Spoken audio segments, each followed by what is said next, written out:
ગીરની વાતડિયું વાલી મને લાગતી રે લોલ.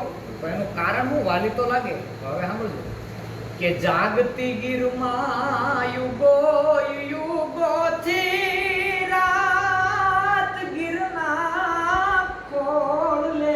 હવે આમાં કેવો ભાવ હોય ને, હું ઇન્દ્રિયમાં બોલું છું. આ ભાવ ખાલી ઉપરસના ભાવથી ન લખે કે ગીરની વાતડિયું વાલી મને લાગતી રે લોલ.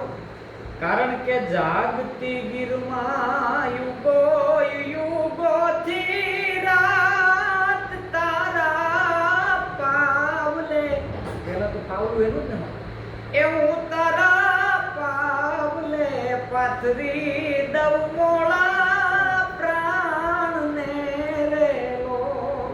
માં તારા ચરણમાં કદાચ મારું આયખું ખોઈ નાખું ને તોય તારા રણમાંથી હે ગાંડીગીર હું મુક્ત ન થાઉં. હવે માં તમારી વાત આવી સાંભળો. હવે આપણે કહીએ ભાઈ 7 સમુદ્ર છે, 7 સાગર છે, 7 મહાનગરી છે, 7 મહાનદીઓ છે, તો એમાંથી ગીરને આમ વિશેષ દરજ્જો દેવો હોય તો કયો દેવાનો? કે ગીરમાંનું મનડું